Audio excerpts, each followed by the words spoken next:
Hello students, welcome to week 2 for PRL 550. This week we are looking at some important assignments as well as understanding the PR process as we develop our PR campaigns this term.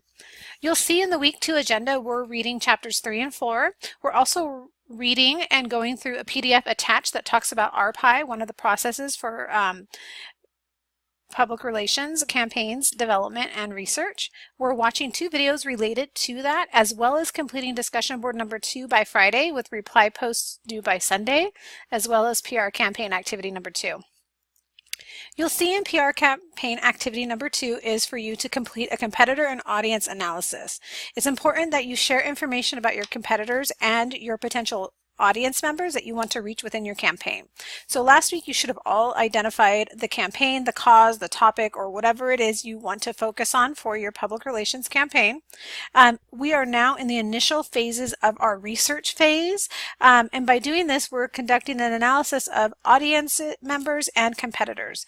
When we conduct an analysis, we need to include 3 direct competitors within that section of our analysis.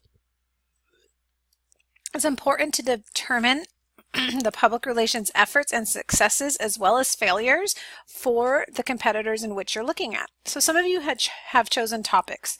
So let's say, for example, you chose to focus on building awareness about the harmful causes of smoking. Some of the competitors you will look at are still related to smoking, and you'll be looking at those organizations that have focused on smoking, maybe the American Lung Association or things like that, to see what they've done to communicate about that. If you've picked a brand, say you picked Coca-Cola and you want to talk about what they do to give back to wildlife, then you will look at other companies or organizations that are communicating about building awareness about wildlife and conservation around the world. We need to determine how the competitors are influential within your campaign, what they bring to the table that shows that you need to have a different communicative message that you're sending out there, as well as what you've learned from them and their organization and how they function, been successful or not, and what they bring to the table. So we're using this as a point of secondary research to help you determine, okay, these organizations are out here, they're conducting these 3 things or these 4 or 5 things related to my topic and my cause of the campaign, and I've found that it's very important to focus on the opposite of what they're doing or utilize some of the strategies that they've already begun, because it will help me in these ways. So you'll find that this primary form of research we're conducting this week is secondary research. It goes through this in chapter 3, which is in your reading, and what you're doing is you're referring to the types of research that one gathers information that has already been conducted by somebody else. It's already information that's out there. You're utilizing that information you can find about other competitors and what they've done with public relations efforts related to your topic and how they may have been successful or not with that.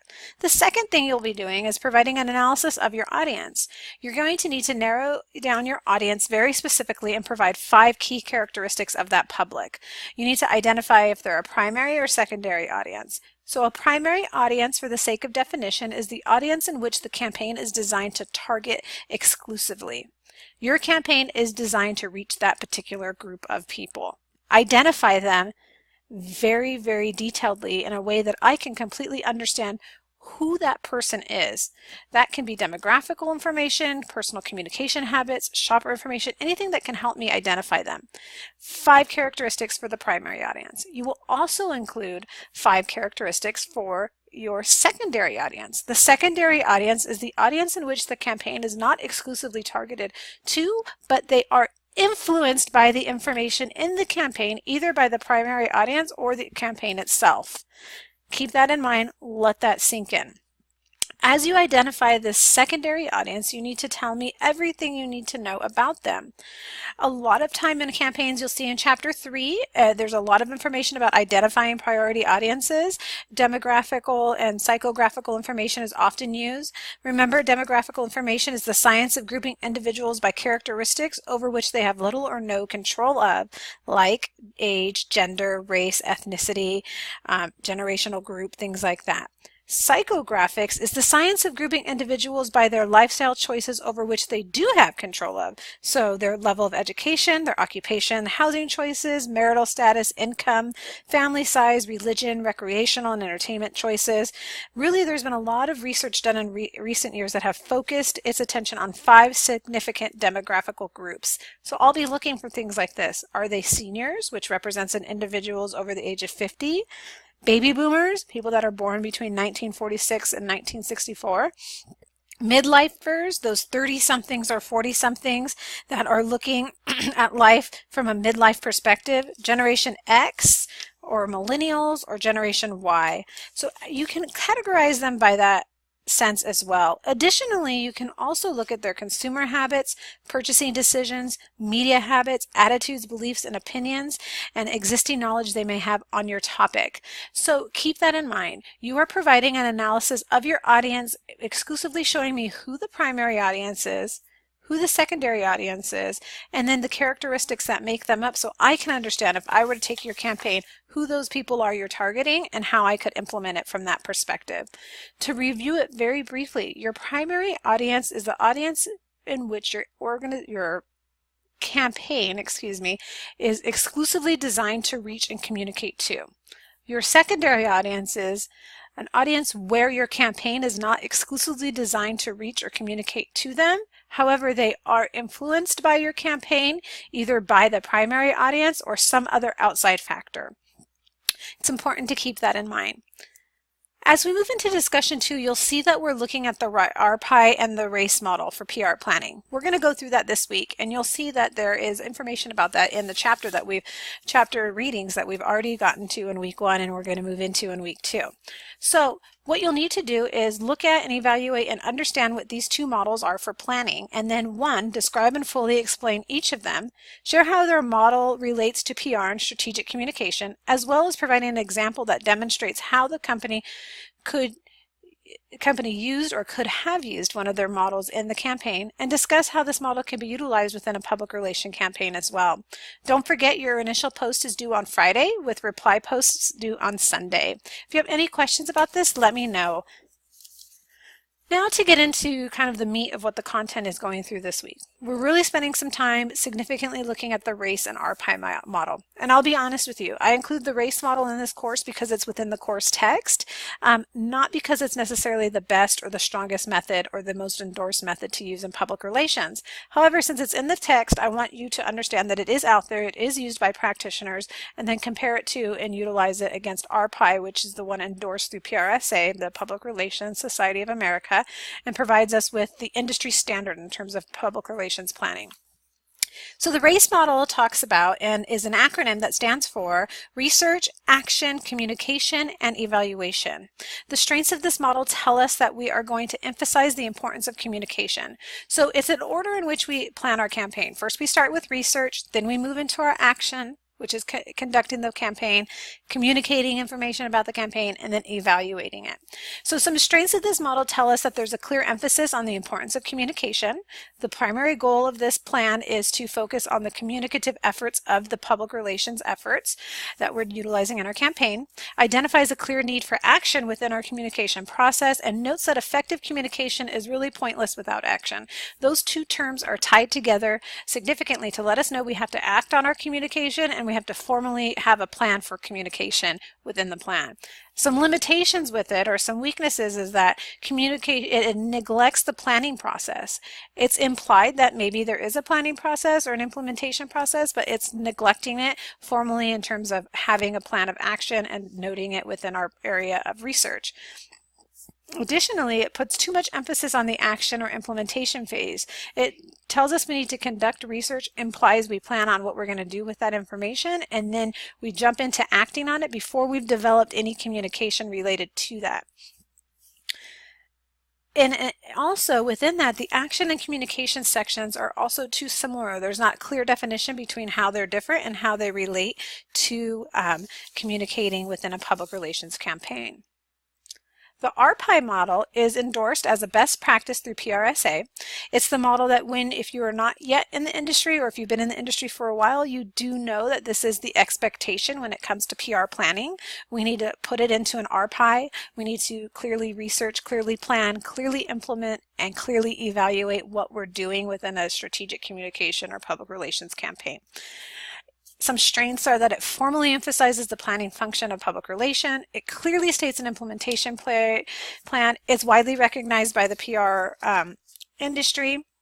It tells us that research is a systematic gathering of information to understand a situation, check assumptions about publics and perceptions, as well as check PR consequences. It's really the foundation for an effective strategic public relations planning campaign. So when we look at it from that perspective, it's really important to keep that in mind. As we look at the planning portion of RPI, it tells us that this is where we really spend some time looking at our goals, publics, objectives, strategies, and tactics. These 5 planning elements give you the framework for any PR situation. If you lack direct experience in PR practice, these 5 elements can help you look past maybe what you don't know and what you're learning now in this program and effectively apply knowledge, skills, and abilities to what you may have learned. It tells us that when we look through this, we need to clearly understand what goals, publics, objectives are. Remember, publics and audiences are groups of people tied together by some common element. Before starting to plan, a PR practitioner should clearly identify and define a group with which an organization needs to foster a mutually beneficial relationship with. And when we get into the objectives and goals later on in the term, we'll spend some more time looking at that. We know that the implementation phase is executing the plan and communicating. Actions the organization takes as part of the plan. Messages sent through each communication channel. Timetables, budget allocations, accountables, and things of that nature that tells us who's responsible for making sure what step of each of the campaign is accomplished and by who, the number of people to reach a key public, as well as monitoring actions and messages while keeping track of campaign milestones. Evaluation is the last part of the RPI model and tells us that this is where we measure effectiveness of the program against objectives. Outcome objectives generally call for changes in awareness, opinions, behavior, or support, as well as behavior changes usually consider the ultimate sign of public relations effectiveness. Some assessment considers the long-term outgrowths of the PR actions, as well as the highest level of PR can impact, could be social or cultural changes. This is where we're going to determine how many members of each key public interpreted messages, identify ways to improve and develop recommendations for the future, determine if people most interested in the issue may seek information elsewhere, or look at what was successful or not successful within the campaign. It's important to see how this model develops because this is what we'll be using primarily to develop our campaign. You'll see we have specific things we are accomplishing each week for our PR campaign that is completed through our campaign activity assignments. All of these come from the model of and have influence through what RPI tells us to do. So the attachment you have in the agenda this week, that's the RPI explained, is really, really important for you in this course and within your program of study here in the MAPR program. Make sure that you keep that and you utilize it as you develop your campaign. It's very, very imperative to do so. Just to recap, we're in week 2. We're reading chapters 3 and 4.